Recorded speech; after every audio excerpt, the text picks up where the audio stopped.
Bienvenidos a Aprendiendo GTD. Un podcast sobre GTD, productividad y organización personal en el que os iremos contando lo que vamos aprendiendo. Yo soy Manolo. Y yo soy Sergio.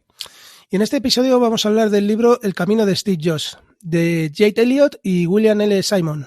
Venga, pues comenzamos nuestro episodio 132.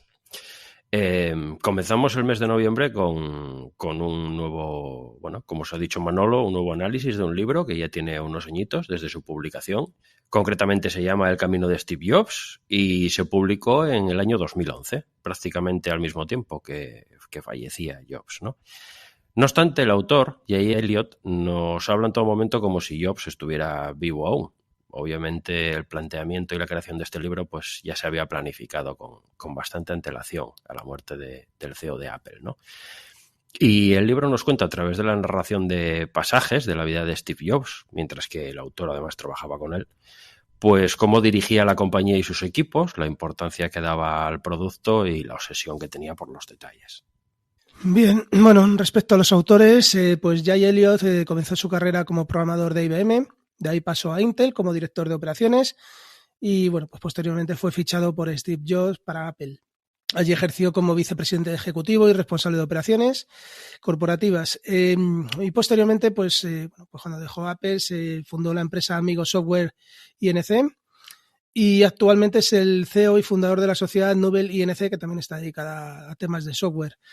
Además del camino de Steve Jobs, pues ha publicado otro libro que se llama Steve Jobs, el líder de Apple, lecciones gerenciales de un genio controvertido, ¿no? Todo, como veis, en torno a Steve Jobs.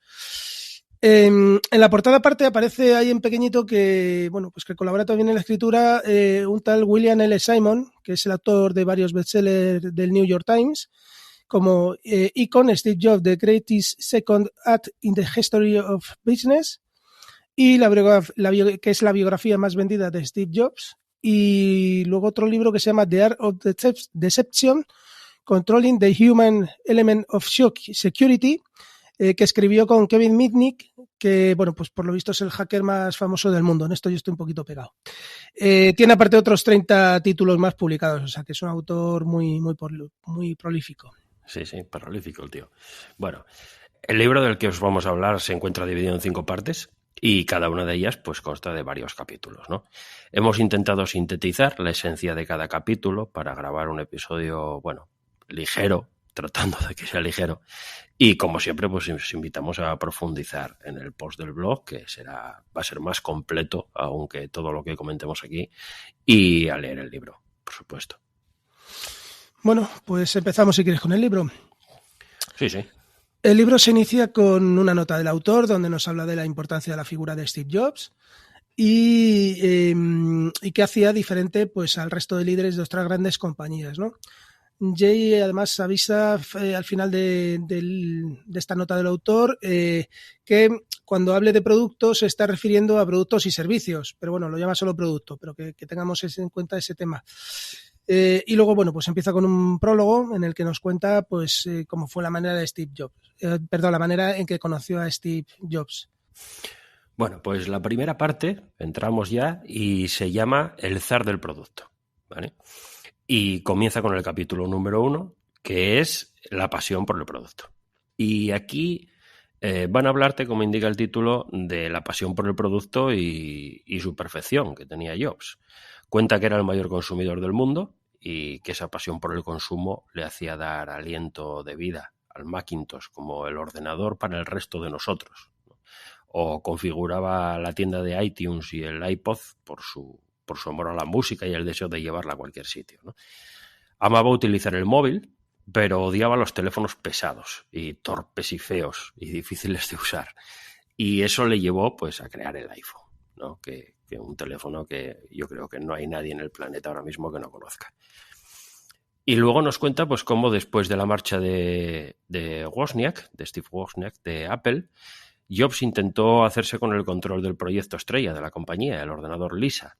Pero en lugar de eso, Mike McCullough, el CEO temporal, y Michael Scott, presidente, le relegaron a vicepresidente de la junta directiva y le encargaron la salida a bolsa de Apple. Le prohibieron cualquier intromisión en el proyecto Lisa Y entonces Jobs pues, se hizo cargo de un proyecto que él mismo había intentado cancelar, que se llamaba Macintosh. Y empezó a visitar asiduamente al equipo de Macintosh, a convocar reuniones, a incorporar el ratón como interfaz de manejo del equipo, etc. Y bueno, termina contándonos que para Jobs lo que separa a un empresario de éxito de otro que no lo es pura perseverancia. Tienes que arder con una idea, ¿no? Si no estás lo suficientemente apasionado desde el inicio, pues nunca vas a sobresalir. Sí, bueno, el tema, solo una aclaración, el tema de Elisa era el nombre de su hija, de su primera hija, que estuvo un tiempo que no la quiso reconocer y luego la reconoció y bueno, acabó llevándose muy bien con ella y le puso el nombre al ordenador. Pues seguimos con el capítulo 2, que se llama El éxito está en los detalles. Steve Jobs pues entendió que mientras más avanzaba, más sencillos se volvían sus productos. El producto para él es menos importante realmente que el usuario y de esa forma pues más gente va a comprar tu producto si se siente bien usándolo, si es sencillo de usar. Todo lo que pone en el producto no es innecesario y el bienestar no se logra por acumular más cosas. Sucede a partir de la creatividad, de la innovación y la búsqueda de la perfección. Hacer que el producto sea intuitivo al usuario pues requiere más trabajo y un planteamiento más orientado a los detalles. Cuando trabajaba en un producto, Jobs aplicaba su visión hacia dónde quería ir y luego la visión hacia el producto. Cómo funcionará, cómo se ajusta a los estilos de vida, cómo usa la gente las cosas. Y luego, bueno, pues en este capítulo el autor nos muestra 9 subapartados. Esto va a ser lo normal en todos los capítulos, que bueno, vamos a ir comentando cada uno rápidamente para no liarnos demasiado con este macro capítulo, ¿no? Que es bastante largo. Primer apartado de este caso se llama anticipar la experiencia de usuario. Entonces, pues nos habla que Jobs se preocupa incluso por el embalaje del ordenador, cuántas cosas tienes que quitar antes de sacar el producto, cómo irá empaquetado el ratón, que para entonces iba a ser un elemento nuevo, con cuánta rapidez se iba a iniciar el Macintosh cuando lo conectaras, qué verías por primera vez en la pantalla cuando lo encendieras, si podrías usarlo sin utilizar el manual, etcétera. Vuelve a repetir que el éxito está en los detalles. Bueno, el siguiente es la simplicidad. Jay habla en primer lugar de su experiencia con un viejo coche, un Ford Modelo A, que le regalaron, y el buen trabajo que habían hecho con él, ¿no? De modo que se podía arreglar sin usar el manual. Por ejemplo, detrás de las piezas estructurales de madera, pues tenía grabado su tamaño y el tipo para que pudiera reemplazarlas, ¿no? Cuando Apple comienza a trabajar en el iPhone, un campo que desconocían totalmente, Jobs se empeña en que el móvil tenga un solo botón, algo totalmente inusual para la época, ¿no? E insiste a sus ingenieros en que busquen soluciones para solucionar esto. Así que buscaba la simplicidad en su máxima expresión. Vale, el siguiente apartado lo dedica a las manos. Bueno, aquí habla Steve, habla que Steve está muy fascinado por las manos. Decía que las manos son la parte del cuerpo que usamos para implementar lo que quiere el cerebro. Y si puedes replicar una mano, tendrías un producto invencible. Bueno, el siguiente es el usuario por excelencia, el consumidor como yo y yo como el consumidor, ¿no? Jobs ve los productos como parte personal e íntima de la vida humana. Diseña productos basados en el amor por la tecnología sofisticada, pero siempre con la bella simplicidad de la funcionalidad. Cuando surgió el primer Mac, Jobs se pasaba continuamente por los puestos de todos sus colaboradores, que eran unas 100 personas entonces, continuamente. Lo que parecía un exceso de control era realmente el compromiso de un líder comprometido con el producto que quería crear, ¿no? Bueno, eso a lo mejor es discutible, Sergio. Pero bueno, bueno, es lo que nos quieren decir aquí. Hoy en día también pasa. El siguiente apartado sería hacerlo bien. Entonces, Jobs infundía a sus productos 2 cualidades. Una, ser intuitivos, y otra sería crear en el usuario un vínculo emocional con el producto. Vamos, que lo amaras realmente. Para él no era tan importante lanzar un producto a tiempo como lanzarlo bien, tan cercano a la perfección como para el usuario como fuera posible. Bueno, el siguiente es hacer uso de talento e intereses que nunca nos imaginamos que usaríamos. Y aquí nos cuentan pues, que bueno, todos tenemos un talento, una capacidad, un conocimiento extraño que pensamos que nunca tendrán un papel importante en nuestras vidas, ¿no? Y Jobs tenía un buen número de ellos. Por ejemplo, durante su estancia en Reed College, se interesó por la caligrafía. Y ello provocó que durante el desarrollo del Macintosh pensara en dotarlo de una amplia selección de fuentes, de ancho variable, de distintos tamaños, etcétera. De esto hablan, además, se habla en la charla tan famosísima que tiene, ¿no? En esta exposición que hizo, que es una de las más famosas que anda por YouTube, en la Universidad de Stanford, puede ser. Correcto. Ahí se menciona esto. Bueno, las experiencias tempranas pues tienen un poder casi mágico si uno puede retomarlas en momentos decisivos, ¿no? Luego nos habla de detalles y más detalles. El autor, bueno, pues aquí pone varios ejemplos del nivel de obsesión por el detalle que tenía Steve Jobs, diseñando, por ejemplo, la página de iTunes o una reunión en Pixar para promocionar Toy Story 2, etcétera. Bueno, aquí es un poquito largo de contar, con lo cual, bueno, pues os remitimos al blog que lo veáis. Bueno, otro más, aprender de los errores. Y aquí nos cuentan la anécdota de cómo Jobs se empeñó en que sus ingenieros eliminaran el ventilador del Macintosh para que fuera totalmente silencioso. Aunque le intentaron explicar que necesitaba el ventilador para funcionar, Jobs no dio su brazo a torcer. El resultado fue que el Macintosh se presentó con 5 meses de retraso y tenían problemas de sobrecalentamiento. Los detalles son importantes, pero hay momentos en que hay que ponderar el beneficio de tener las cosas bien contra el costo de llegar tarde al mercado, ¿no? También decidió que quería fabricar los ordenadores montando una fábrica que costaría $20 millones. La planta de fabricación era totalmente automatizada, aunque realmente era una planta de ensamblaje, ya que los componentes se fabricaban en Japón. Pero dado el coste de todo el proyecto, cada Mac ensamblado allí costaba unos $20.000, mientras que se vendía por 2.000. Echa cuentas. Luego, y ya con esto terminamos el capítulo, nos habla de que un pequeño cambio y un gran resultado. Aquí Jay Elliott, el autor, nos habla de su trabajo en Intel, nos cuenta su vida, no tiene tanto que ver con Steve Jobs. Y bueno, decía que tenían un chip semiconductor superior tecnológicamente al de su competencia, pero que sin embargo se veía feo, ¿no? Que no era bonito, que había otros más atractivos, ¿no? Aunque es un producto que va dentro del ordenador y el usuario final no lo puede ver, en Intel diseñaron un plan para mejorar el aspecto del producto y lanzaron una campaña de publicidad para darlo a conocer. Es el programa que recordaréis todos, que se llamaba Intel Inside. Pasó con esa campaña de publicidad, pasó de ser la cuarta compañía del mercado de semiconductores a ser la primera. Y luego aquí añade que Steve se convirtió en un líder corporativo tan eficiente gracias a su concentración extrema en los detalles más pequeños. Vuelve a incidir en el tema de los detalles. Bueno, pues vamos con la segunda parte del libro, y esta se llama El talento manda, y comienza con el capítulo número 3, que es hacer equipo, piratas, no la marina.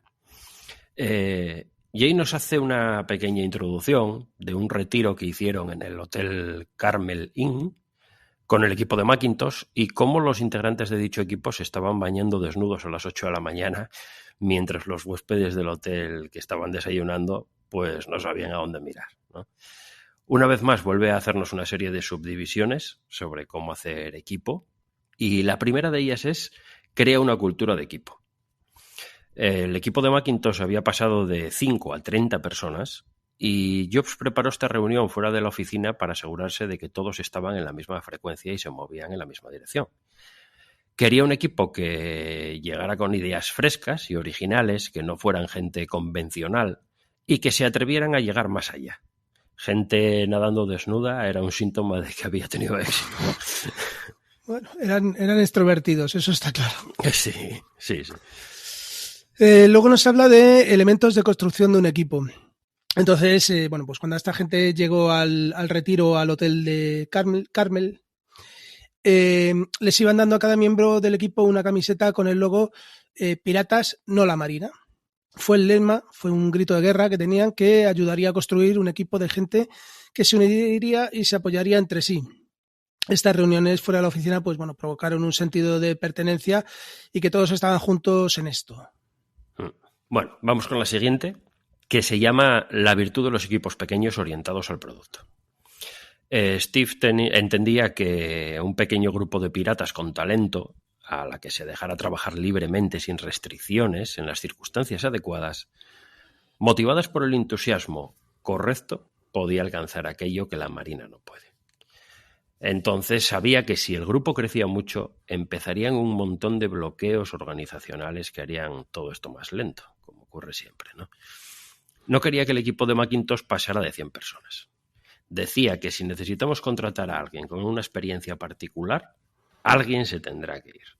O sea, algo entra, algo sale. Una gran parte de la extraordinaria camaradería del grupo de Mac era el resultado de la protección de Steve de las interferencias del resto de la compañía, ¿no? Los mantenía como una unidad independiente. Sí, a ver, yo creo que aquí está muy claro, ¿no? Que al final, por un lado, yo creo que habla de la Marina como si fuera pues una cosa mucho más férrea, llena de normas, etcétera, que les podía retrasar. Y luego lo mismo, si ellos estaban aparte del resto de la compañía, pues no tenían que pedir a lo mejor permiso para hacer una campaña o para hacer una inversión o no sé, cosas de ese estilo, ¿no? Sí, sí. Bueno, pasaríamos al arte de vincular y avanzar con los retiros. Del retiro de Carmel salieron todos los participantes completamente enganchados, con una actitud extremadamente positiva. Steve de esta forma había empujado el Macintosh hacia adelante y había logrado el objetivo de generar sentimientos de camaradería, respeto y de la sensación de estar todos juntos en esto. Jobs integró los retiros en el calendario y los hacía pues cada 3 meses, aunque en esos retiros había tiempo libre, había sesiones de trabajo muy estrictas. Cada líder de equipo, pues que fuera de hardware, de software, de marketing, de ventas, bueno, etcétera, presentaba un breve informe del estatus y de su equipo y del calendario. Y explicaban pues cómo estaban respecto a lo que tenían programado y si el equipo pues iba retrasando, exponían los problemas que encontraban y ofrecían algunas ideas para corregirlo.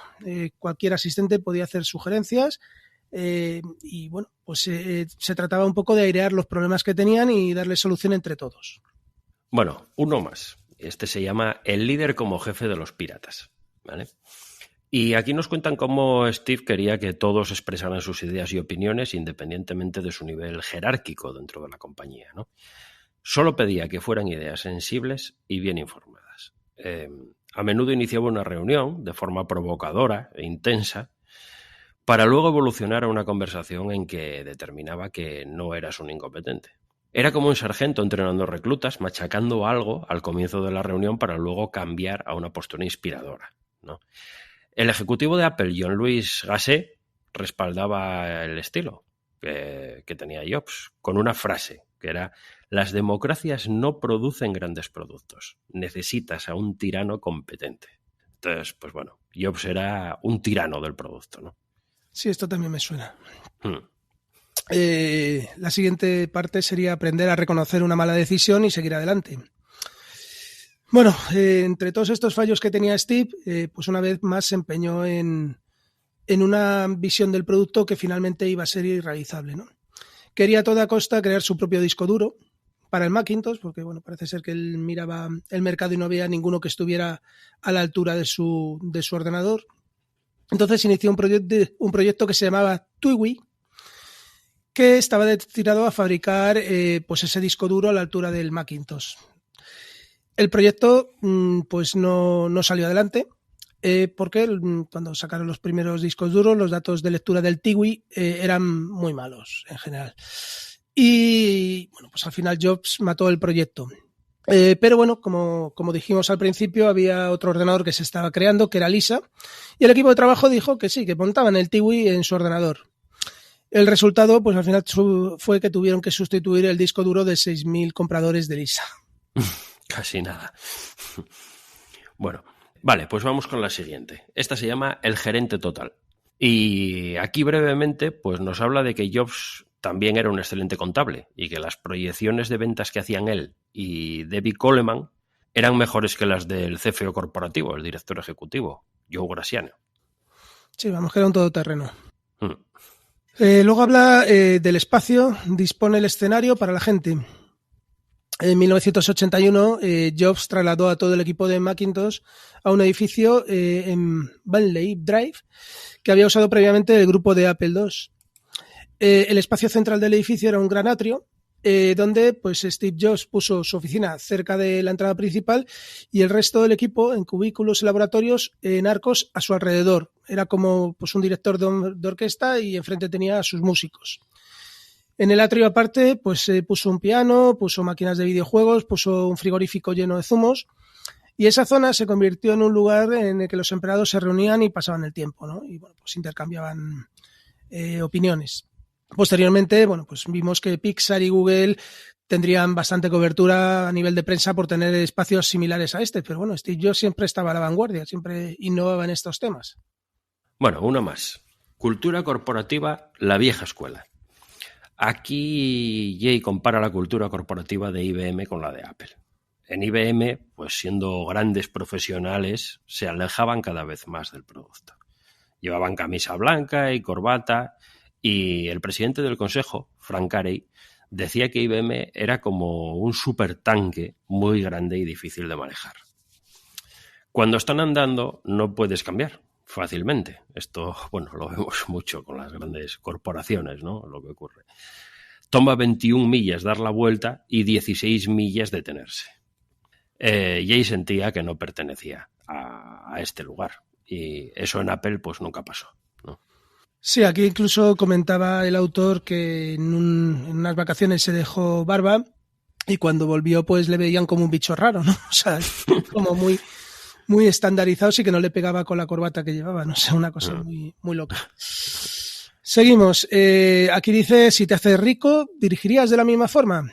Bueno, aquí en Navidad de los años de 1980, la salida de Apple a bolsa pues fue un auténtico éxito y Jobs de pronto pues pasó a ser uno de los hombres más ricos del mundo. Él solía decir a la gente que valía $1 millón cuando tenía 23 años, 10 millones cuando tenía 24 y cerca de 200 millones cuando tenía 25. Sin embargo, bueno, pues Steve Jobs no cambió en nada. Seguía yendo a trabajar en vaqueros y camiseta. Eso sí, viajaba en primera clase en los aviones, pero bueno, que esto no era algo excepcional porque todos los ejecutivos, los gerentes, los ingenieros y lo que llaman los asociados de área, que son realmente las secretarias, también viajaban en primera clase igual que él. La compañía no tenía para sus empleados un plan de gastos médicos, pero simplemente como tenían tanto dinero, pues cuando alguien necesitaba visitar al doctor o una operación seria, pasaba las facturas y Apple le cubría los costes, ¿no? En definitiva, Steve Jobs no intentaba ser más rico, sino que lo que quería era crear productos sorprendentes. Otra, acerca de ser un pirata. El autor dice que él siempre fue un pirata, pero que no lo supo hasta que trabajó con Jobs. En IBM lo llamaban pato salvaje por sus opiniones excéntricas sobre el negocio, sobre los productos y sobre el liderazgo, ¿no? Odiaba la política y la burocracia. Entendía que Jobs buscaba el mejor talento y reclutarlo para su compañía. Y Jay concluye que el hecho de que Steve Jobs pensara que cumplía con ese estándar fue una de las mejores cosas que le han pasado. Ya ves, que te llame Steve Jobs directamente, tiene que ser la leche. Pasamos al capítulo 4, Vale. Que se llama Aprovechar el talento. A ver, pues cualquiera que vayamos a emprender una empresa nueva, pues intentaremos siempre buscar a los mejores profesionales que puedas encontrar, ¿no? Esto es fácil decirlo, pero no es fácil hacerlo. Esa realmente es una de las claves del éxito de Steve Jobs. Cada vez que se ha enfrentado a un reto, ha logrado llegar con gente extraordinaria a su lado. Y bueno, pues tiene una serie de principios que aplica para este fin. El primero sería en busca de gente que le emocionara el proyecto.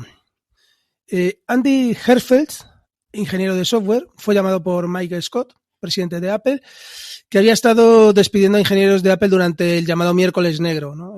Aquí en el post lo explicamos con más detenimiento. Y bueno, pues le indicó que en este caso no querían prescindir de él y pues que quería para quedarse en Apple. Yo supongo que en este caso pensaban que podía irse o algo por el estilo. Y Andy solicitó pues ir al equipo de Mac, porque bueno, pues ahí tenía unos amigos y tal, y lo veía más interesante, y le dijeron que antes tenía que hablar con Steve Jobs. En la entrevista, pues Steve le empezó a decir cosas así como, eres bueno, solamente queremos buena para trabajar con el Mac, y no estoy seguro si eres tú lo suficientemente bueno. He oído que eres creativo, ¿eres realmente creativo? Quiero decir, debía ser una entrevista como un poquito durilla, ¿no? Que le debía estar como un poco atacando. En este caso, pues Andy, en lugar de ofenderse, pues le dijo que en parte él había estado ya trabajando para el proyecto de Mac. Unas horas después, pues Steve apareció en el despacho de Andy, le dijo que el puesto era suyo, le dio la enhorabuena y Andy le pidió un par de días para terminar en lo que estaba trabajando. La respuesta de Steve fue que tiró del cable del ordenador, lo cogió, lo echó detrás de la parte de atrás de su Mercedes, mientras el otro le iba siguiendo por el parking y le dijo que le llevaba directamente a trabajar para el Macintosh.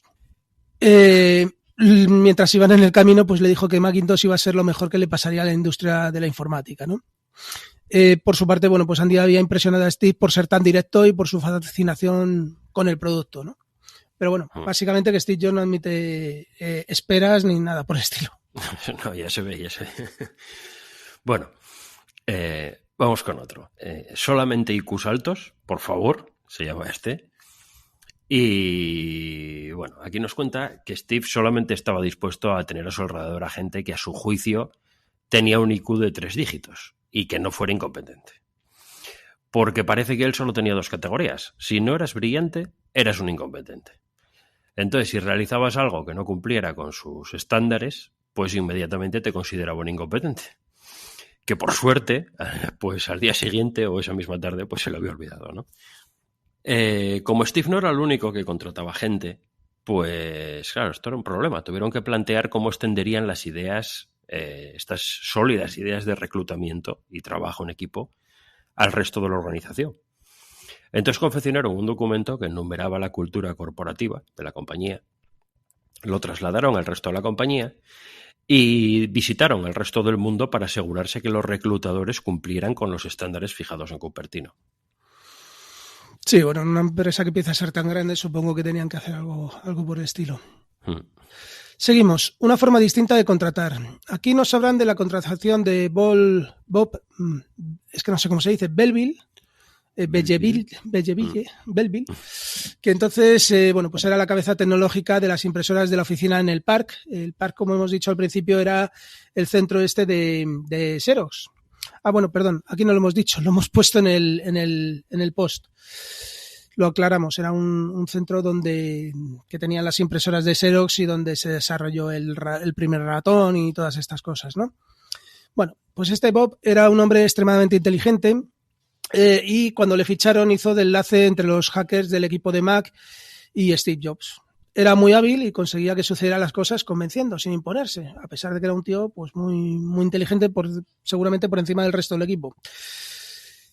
Aquí lo que dice que se pone una medallita porque lo hizo Jay, que su contratación fue un ejemplo de la importancia de ir más allá del perfil tradicional y descubrir los talentos que subyacen a la persona. Ahí nada.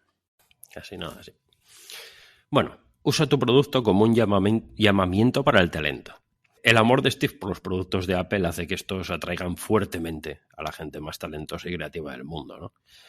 Y nos cuentan la historia de la contratación de Susan Kerr, que se convirtió en diseñadora gráfica y artista del equipo de Mac. Y pues nos cuentan que una noche Steve entró a cenar en un restaurante en San Francisco llamado Chiao y quedó cautivado por los gráficos al estilo Picasso del menú. Y el lunes siguiente buscó a Susan para transmitirle su entusiasmo sobre esos iconos, ¿no?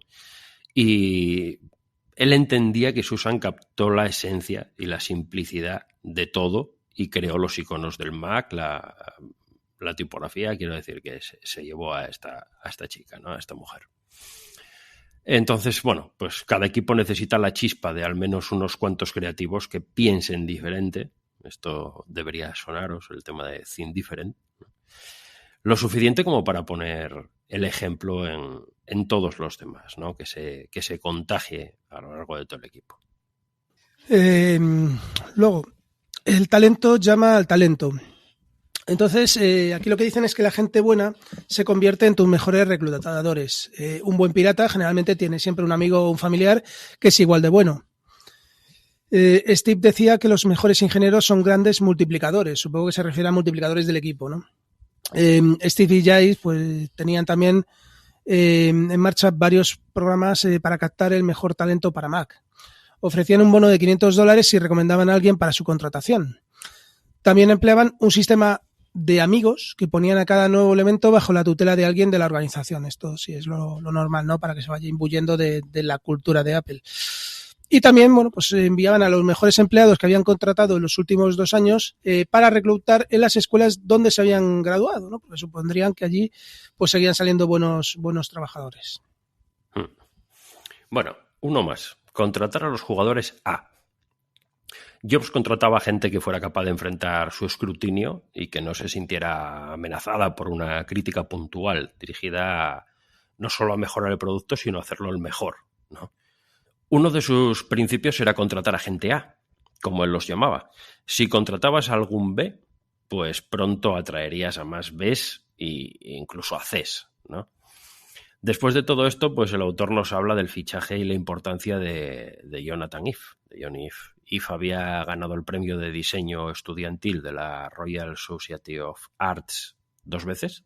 Y el primer premio incluía un viaje a California y se entrevistó con varias firmas de diseño de Silicon Valley y empezó a trabajar para una de ellas. Robert Branner, el jefe de diseño de Apple, intentó contratarle en 2 ocasiones, pero no lo consiguió. Y posteriormente, cuando Ive estaba frustrado en su actual compañía, en la que estaba en aquel momento, pues decidió aceptar la oferta de Branner. Esto fue ya en los años que Jobs pasó fuera de Apple. Y a su regreso comenzó a cortar proyectos, productos y personas, y Jonathan Ive estaba en la línea. Era entonces cuando el jefe de diseño de Apple y Steve odiaban el aspecto que tenía en ese momento los productos de la compañía. Y empezó a buscar una cabeza para ponerla al frente del diseño de la empresa, ¿no? Pero antes de encontrarla, reconoció que tenía un diseñador de clase mundial. En lugar de reemplazarle, lo adoptó y lo ratificó como jefe de la nueva era de Apple, ¿no? A partir de aquí, pues bueno, es historia y yo creo que todo el mundo lo conoce. John Ive fue podríamos decir casi como la mano derecha de Jobs, se le cita en muchos sitios, ¿no? Luego sigue con muchos más ejemplos en este enorme apartado y cómo la gente que ha sido contratada por Steve luego han tenido éxito en sus propios proyectos. No han sido flor de un día. Tenía una visión para esto buena, ¿no? Se ha demostrado. Totalmente. Bueno, el siguiente apartado se llama Cortejar el talento. Bueno, aquí nos vuelve a contar una nueva historia de reclutamiento. En este caso hablan de Steve Meyer, que era un ingeniero de vídeo que estuvo con él en Atari. Steve Jobs, por lo visto, pues también estuvo en Atari al principio de sus días o de su trabajo. Y quería que trabajara con él en Next. Sabéis que, bueno, cuando dejó Apple, creó Next y luego creó Pixar, etc. Jobs llevó la conversación por lo que él llama el proceso de imagina. Y lo leo textualmente. Imagínate leyendo una revista que tiene un anuncio muy llamativo de un nuevo ordenador. Imagina que llamas a la compañía para saber más sobre este nuevo equipo. Te da curiosidad y la empresa no solamente te contesta las preguntas, sino que te invita a visitarla. Imagínate que entras en la calle de la compañía y te acercas al edificio para que te salude la recepcionista. Te guían por el edificio, pasas los laboratorios y la sala de demostraciones donde el producto está cubierto. Revelan el producto y es sorprendente. Meyer decía que esto era para él un maravilloso teatro y que te llevaba al mundo del producto. Te hacía compartir la visión de cómo se usaría el producto y realmente no le había dicho nada. Bueno, luego hay otro caso en el que nos cuenta cómo sedujo a Bart Cummings, pero bueno, eso ya aquí si queréis lo ampliamos en el post para no alargar más demasiado el podcast. Bueno, pues uno más. Escoger a gente que son tanto piratas como jugadores de equipo. En 1990 Steve estaba buscando ingenieros para estaciones de producción y se cruzó con John Rubinstein, conocido como Ruby. Se había graduado en la Universidad de Cornell como ingeniero electrónico y trabajaba para Hewlett Packard realizando estaciones de producción. Jobs le llamó directamente porque cuando se trataba de un jugador que podía ser importante para el equipo, no delegaba en gente de recursos humanos o en una consultora externa, ¿no? Y Ruby le dijo que sí. Ruby decía que diseñar un sistema electrónico complejo no era diferente a diseñar una aspiradora, que tiene que ser así de fácil de usar.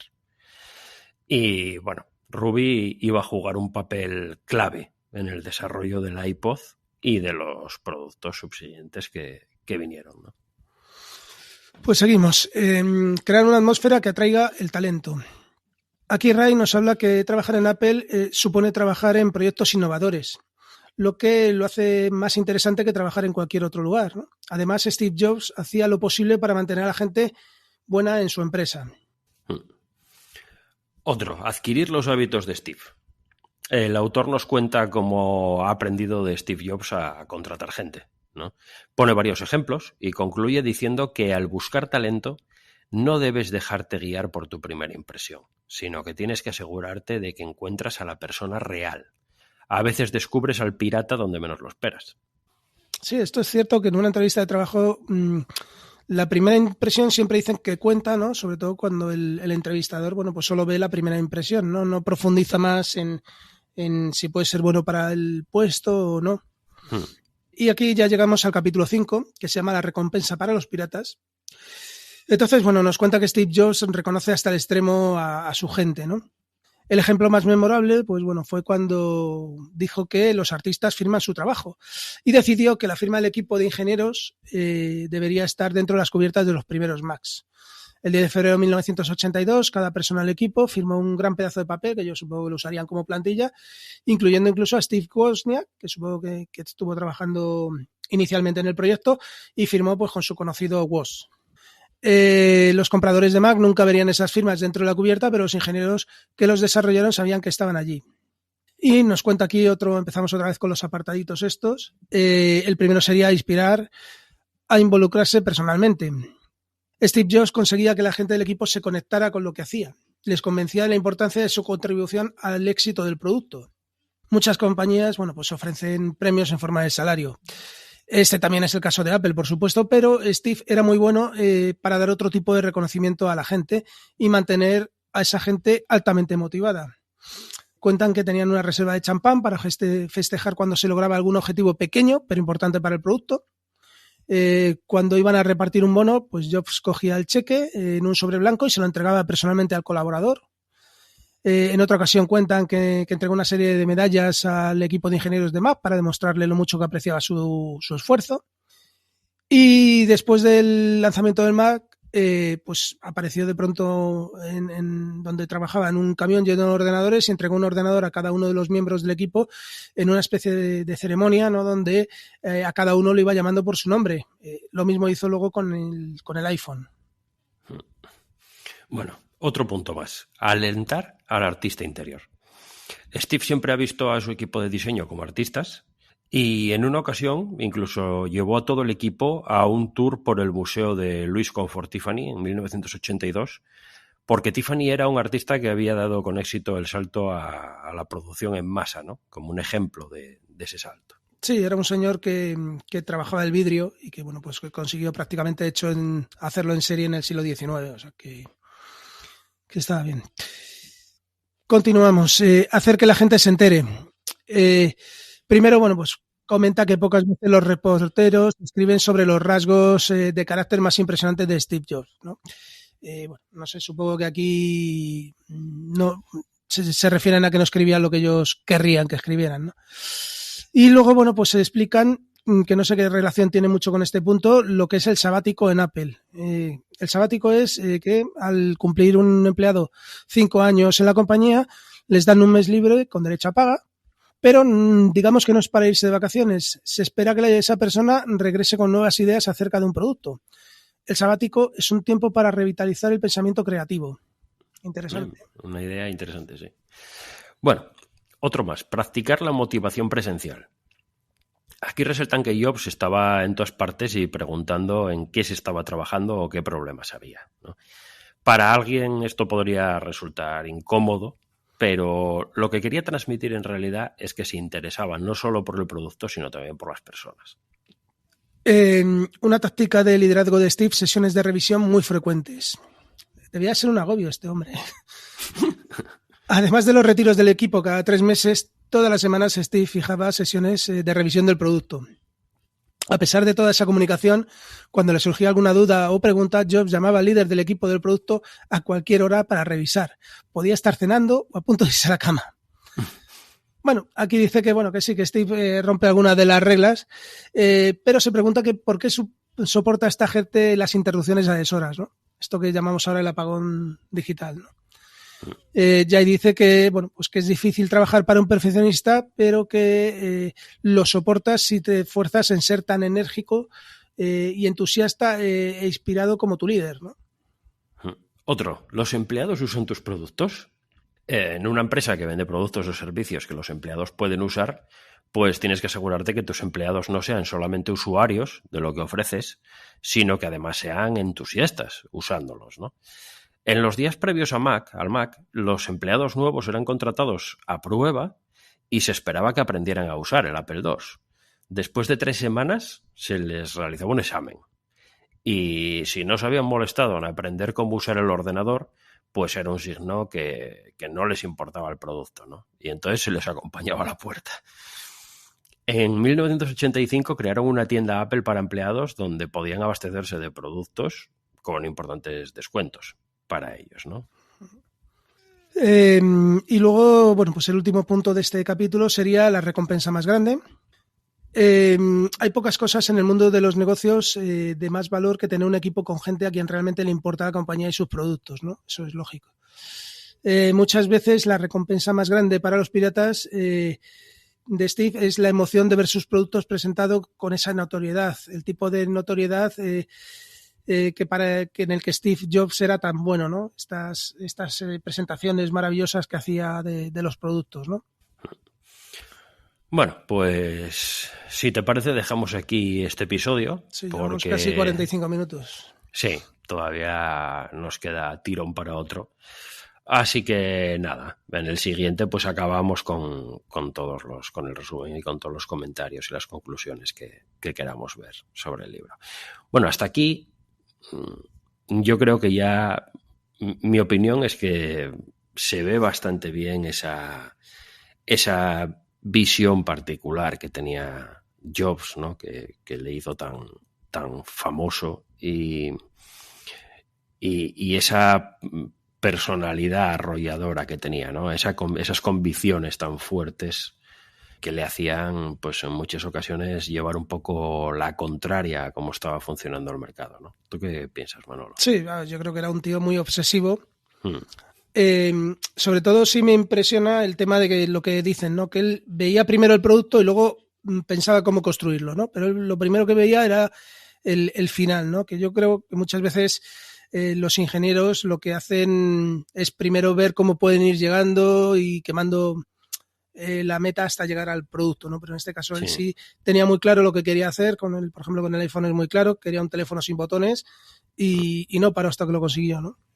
Sí, sin duda. El tío era una persona, era un visionario, a mí no me cabe duda, y yo siempre he sido un gran fan de él, aunque, bueno, es cierto que tenía una personalidad muy fuerte y eso, pues, bueno, siempre hay aspectos por ahí a lo mejor con los que comulgas más o menos, ¿no? Pero sin duda fue una figura ineludible en el desarrollo de la tecnología como la conocemos hoy, ¿no? No cabe duda. Sí, cambió mucho algunos aspectos de los productos y, bueno, pues después del iPhone, yo antes de eso tenía un teléfono de estos con un punterito y después del iPhone todos los teléfonos cambiaron, luego otros habrán evolucionado más o menos, pero sí es cierto que abrió ahí una brecha que todos siguieron, ¿no? Sí, sin duda. Yo antes de tener el primer iPhone que tuve, yo ahora mismo no tengo iPhone, pero durante muchísimos años fui usuario de iPhone sin excepción, durante muchos. El primero que tuve fue el 3GS y me mantuve ahí hasta el 13 Pro. O sea, que pasaron unos cuantos años y fui pasando por, no todos, pero bueno, prácticamente todos. Y era, la verdad, que un gran entusiasta de ese producto, ¿no? Me pareció fantástico. Y yo antes de tener mi primer iPhone, el 3GS, lo que tenía era una BlackBerry, de estas que tenían una bolita, como una especie de joystick ahí en medio. Y un pedazo de teclado enorme. Y un teclado enorme, sí. Y bueno, que para mí era, pues, era lo avanzado que había en aquella época, ¿no? Para que la gente se pueda imaginar cuál Claro, fue es el que salto. inicialmente tenía una PDA, pero no tenían conexión a internet, y luego me compré un HTC con un punterito que era una cosa súper novedosa, ¿no? Y Sí. le podías instalar el GPS para el coche, o sea que ya era un teléfono en condiciones, pero bueno, cuando salió el iPhone lo cambió todo. Sí, lo cambió todo, sin duda. Bueno, pues yo creo que hasta aquí, ¿no? Pues sí, hasta aquí un nuevo episodio de Aprendiendo GTD. Si te ha gustado, te agradeceríamos que dejaras una reseña en Apple Podcast o en iVoox para dar a conocer el podcast. Puedes contactarnos en aprendiendogtd@gmail.com o en info@aprendiendogtd.com o en nuestros X personales, antes era Twitter, el mío es @manolo_molero. El mío es @spantigarramos. O en el X del podcast, que sería @aprendiendogtd. Bueno, y como sabéis, en nuestra comunidad en Telegram siempre os dejamos el enlace en el post, ¿vale? Y en el texto del audio. Y pues ahí os estamos esperando, que ya sabéis que pues muchas veces debatimos, también se publica cada vez que sale un nuevo episodio, y si queréis comentar algo respecto a este, pues es el mejor lugar, ¿no? Venga, pues hasta pronto. Hasta pronto, chao.